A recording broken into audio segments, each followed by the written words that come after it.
Good morning from Yuma, Arizona. Back in the USA, crossed the border a few days ago. Thoroughly searched, pulled right into secondary, and spent about 30 minutes getting searched. Every nook and cranny of the Pando truck. I guess they just didn't like the fact that I was traveling alone or something. I don't know what, who knows what their, what their criteria is. But wanted to share with you the what now, part 2 of our 2023 adventure. We're going, like I said before in a previous video, we're going to explore the Pacific Northwest. And why don't I just show you the map, and you can see for yourself exactly what our route is and what to expect. That's the plan anyway. This is an adventure after all, so we don't know what to expect. Glad to be back. Baja was tough. Baja wore me out. But it was an adventure like no other, because of that. But glad to be home, and looking forward to part 2 as we start heading north from Yuma, Arizona. Take a look at the map. Our Pacific Northwest adventure begins in Yuma, Arizona. We're going to follow the California-Nevada border as we make our way into eastern Oregon and eastern Washington. We'll turn around at some point in northeastern Washington and start heading southbound into Idaho, where we'll check out a few places there, including Shoshone Falls. Check out a few places in Utah, namely the Wedge Overlook, and our adventure will end in White Sands, New Mexico, where we'll proceed eastbound and make our journey home to Arlington, Virginia. This brings back so many memories. Back at the beginning of my first adventure last year. These are the Imperial Sand Dunes. I did a video way back when I was still learning to fly the drone and just make videos in general. But this place is one of the most unique spots that you can go to. It feels like you're on another planet.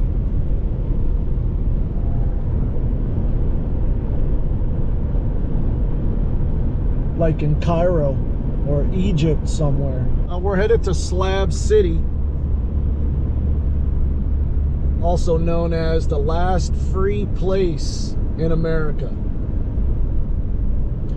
It's very intriguing to me, so I need to go check it out for myself, and I'm bringing you along.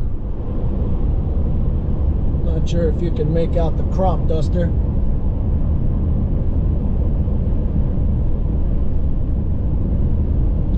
I remember when I first started getting my pilot's licenses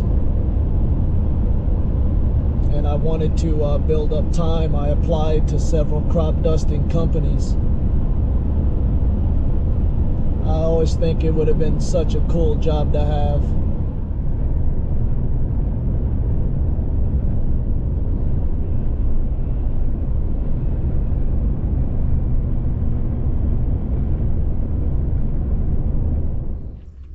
Behold, the last free place in America. Haven't a clue what this is.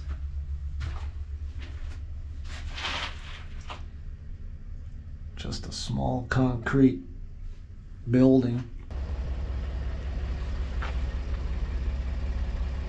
Reality ahead. Let's go check it out.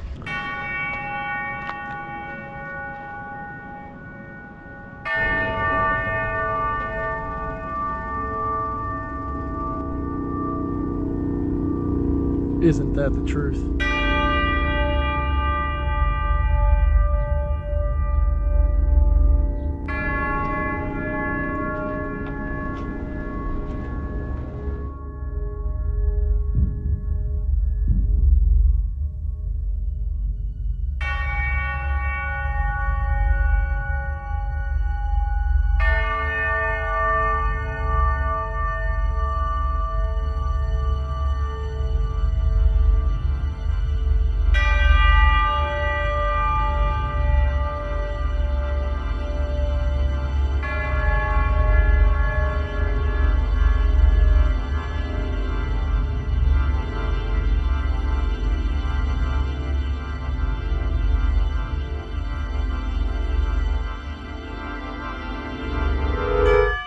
It is a very odd feeling being here. I don't think I've ever felt this way at any other place in the whole world.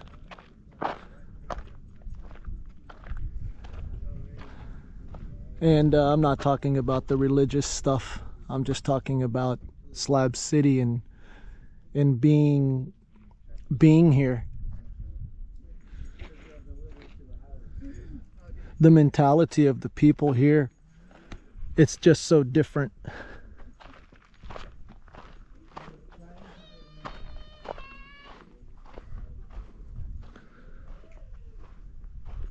Salvation Mountain. This is what living free looks like.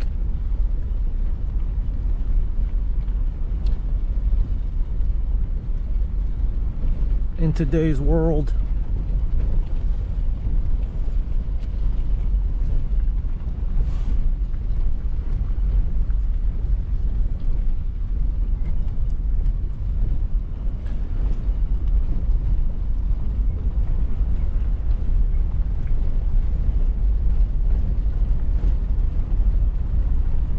What an odd place. There's something very real about it as well.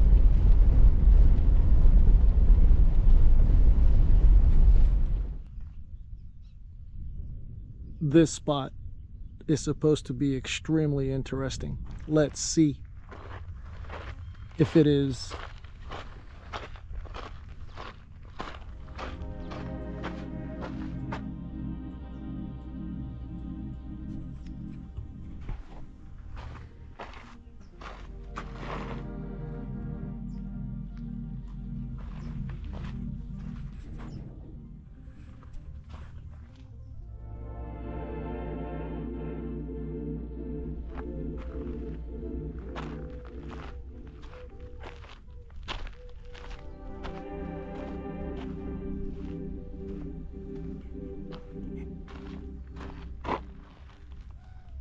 It appears that I'm the only one here.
This is made of concrete.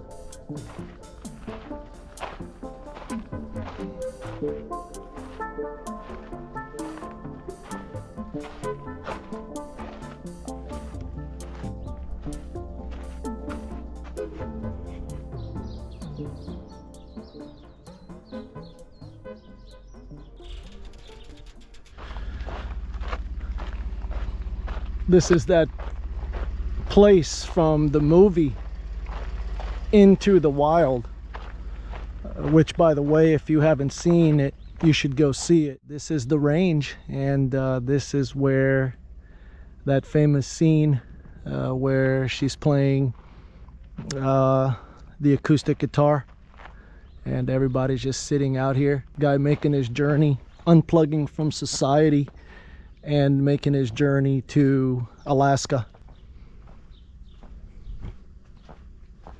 It's a community. I feel like I'm the only one here today.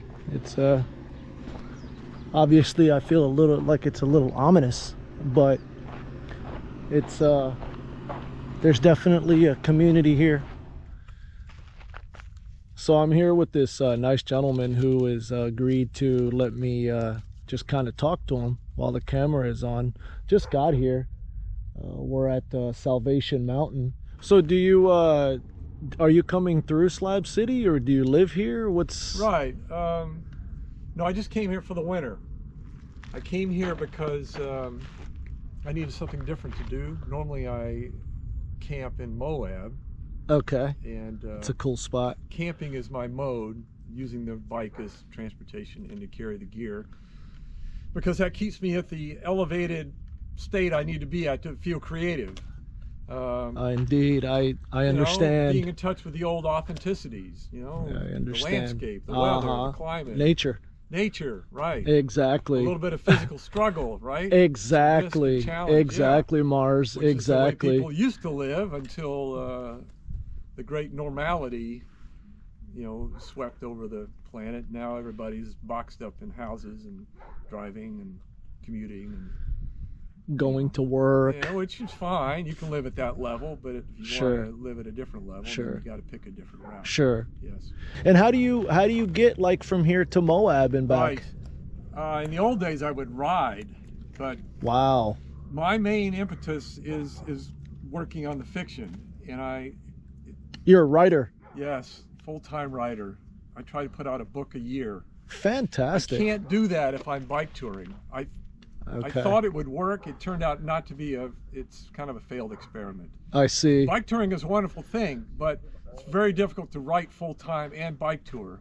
The challenges of bike touring, just, finding camp, finding water, making your distances, just being tired. And emotionally, all that. Yeah, it's just, I know. I wasn't getting the work done, and I would get angry at the process. And the creativity has to take a back seat to survival. Right. When you're in a mode when you feel creative, because you're living on the edge and, exactly. And you're motivated to create. Exactly. The thing about Slab is you can come here and stake out a parcel of ground and live on it for the rest of your life if you want. All the state of California asks is that you keep it temporary, because they might want to come in and evict everybody someday for some reason. Having said that, I'm not sure how successful that would be, since there are probably 200 people living here now who are all pretty dug in and don't seem to have a whole lot of other options. If there was some kind of forcible eviction going down, it'd probably be kind of a Waco-like standoff with people defending their right, or squatters' right, to stay here. But you can take that property and you can do whatever you want with it. You can just put an RV on it. You can just assemble some boxes and live in that. Or you can dig an underground shelter. You can put in a big tower. There's all kinds of approaches out here. But the thing you have to do is you have to be respectful and kind to the other residents, because there's a kind of vigilante justice that takes place. If you piss off enough people, they will just come and burn down your camp. Yeah, it's basically it's an anarchy society. Yes, which, you know, anarchy is so often you know, misinterpreted on exactly what it is. You know, it's got such a negative connotation, you know. Right. And the very first, you know, you look it up on Wikipedia or somewhere, and the very first thing is that the very first sort of rule of anarchy is that to keep a man from exploiting another man. Yes. There are a group of elders here who are respected and have been here for a while, and they can sway the direction of things. Sure. They are appealed to, and they actually have sort of board meetings. Is that right? Posted, and you can go and they can discuss the current issues facing Slab City. Okay. So there is a loose organization, but no one's required. You don't have to. There are people living in bunkers. Over there, you can see some.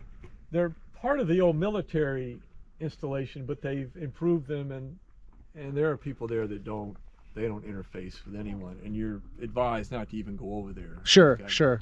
Dogs and weapons and tripwires. I see. Yeah. Wow. And there's lots of people like that. They're here. Yeah. Who knows? They want their solitude. You know, they don't come all the way out here probably to make friends and influence people. But probably the majority of slabbers are here for the community. Sure. And to meet like-minded people. Sure. And to get help and help others. Right. And survive and figure out water and solar and all the logistics of living in the desert. It's a little bit of the old West frontier still kind of lingering on, and it's maybe a little bit of a vision of a sort of apocalyptic future where people are living more. And that's by design. By design and by just happenstance. Yeah. It's just what it is. Right? Yeah, exactly. I mean, you're choosing to live outside the, we'll call it the comforts or constraints of normal society, and therefore you're responsible for your decisions. Yeah. And pretty quickly, you you know, the pretty onus is on the individual. Yeah, right. Exactly. Okay. What do you want to tell the viewers? Anything? Yeah, I would say if you're reading a book or watching a movie and something in it really resonates and it really pulls at you, that is an important clue that your subconscious is telling you that there might be something you're yearning for that you're not getting in your normal life. And it might behoove you to go explore that a little bit. Love it. Don't just pass on by and move on to the next movie. You know, pay attention to what your yearnings are. That sort of innate chemical reaction that happens when you're, you know, visceral. It just sort of, you're sitting there and all of a sudden, or see a movie and you go, wow, that is really cool. What would that be like to live like that, or to be in that place? I see. That is an important guide to how you possibly should be living. That's fantastic. Yep, that's well said. Totally in agreement there. Okay, Mars, thanks so much. Yeah, what's your Appreciate it. I'm Nelson. Nice to meet you. Nice to meet you. The Salton Sea. This place has always fascinated me. And back in the 60s, and I believe even early 70s, if you were somebody, Hollywood types, politicians, whatever, just famous, or had lots of cash, this is where they all played, from LA, San Diego. Everybody bought a nice house here, and this is where they would spend their winters, until they realized that the water was basically poisonous to humans. I believe there's high concentration of certain elements. I'm not sure what they are. I know that it's several times more salty than the ocean. Let's go take a closer look.